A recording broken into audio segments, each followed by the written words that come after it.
ఓం శ్రీ మహాలక్ష్మీ దేవియే నమః.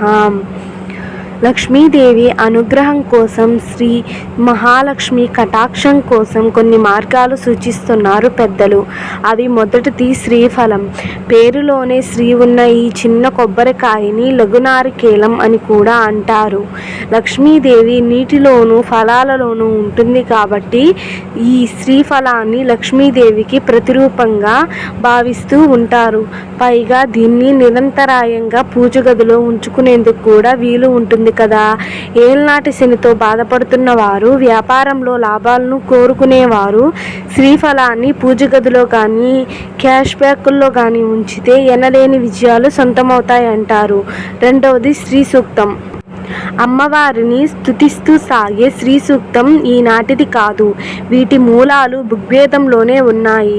శ్రీ సూక్తాన్ని పఠించడం వల్ల అమ్మవారు తప్పకుండా ప్రసన్నులవుతారన్నది పెద్దల మాట. అయితే ఇవి వేద మంత్రాలు కాబట్టి వీటిని ఎవరి దగ్గర స్వరసహితంగా నేర్చుకుంటే మంచిది. అలా కుదరని పక్షంలో ఈ శ్రీ సూక్తం ఇంట్లో అప్పుడప్పుడు మోగుతుండేలా చూసిన శుభప్రదమే. మూడవది శ్రీచక్రం. తంత్ర విద్యల్లో శ్రీచక్రం, శ్రీ యంత్రానికి ఉన్న ప్రాధాన్యత అంతా ఇంతా కాదు. 9 త్రిభుజాలతో రూపొందించి ఈ శ్రీచక్రం శివశక్తుల కలయికకు, నవనాడులకు చిహ్నమని చెబుతారు. అంతేకాదు ఈ త్రిభుజాలతో ఏర్పడిన ప్రతి భాగానికి ఒక్కో మహత్తు ఉందని అంటారు. ఈ శ్రీచక్రంలోని ఆకారాన్ని పిరమిడ్ రూపంలో నిర్మిస్తే దానిని మేరు ప్రస్తారం అంటారు. ఈ మేరు ప్రస్తారాన్ని కానీ శ్రీయంత్రాన్ని కానీ పూజ గదిలో ఉంచితే అమ్మవారి ఆశీస్సులు తప్పక లభిస్తాయని నమ్మకం. నాలుగవది తామరపూలు. లక్ష్మీదేవి సముద్ర మదనంలో ఆవిర్భవించింది కదా పురాణాలు చెబుతున్నాయి.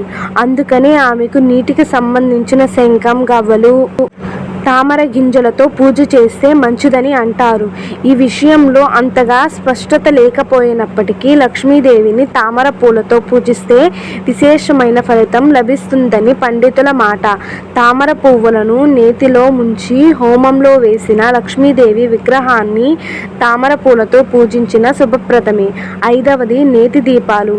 చీకటిని అజ్ఞానానికి, దారిద్ర్యానికి, నిరాశకు చిహ్నంగా భావిస్తారు. అలాంటి చీకటిని పారద్రోలే సాధనం దీపం. ఇక నేతితో చేసిన దీపం పాడి పంటలు సమృద్ధిగా కావాలన్న కోరికను సూచిస్తాయి. పాల నుంచి వెన్నెను చిలికినట్లుగా జీవితం అనే మదనంలో తమకు విజయం చేకూరాలన్న కాంక్షలు ప్రతిఫలిస్తాయి. ఆరవది స్తోత్రం.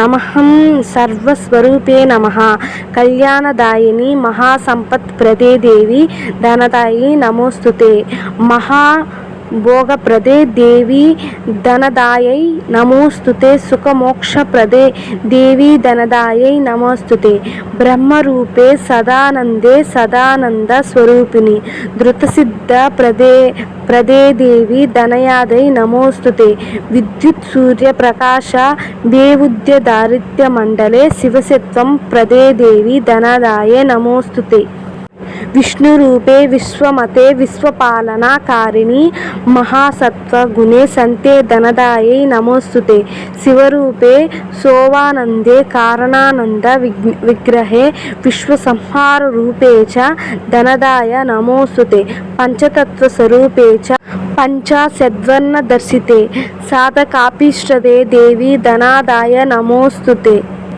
ధన సంపదనిచ్చే మంత్రం. ఇది ఏడవది.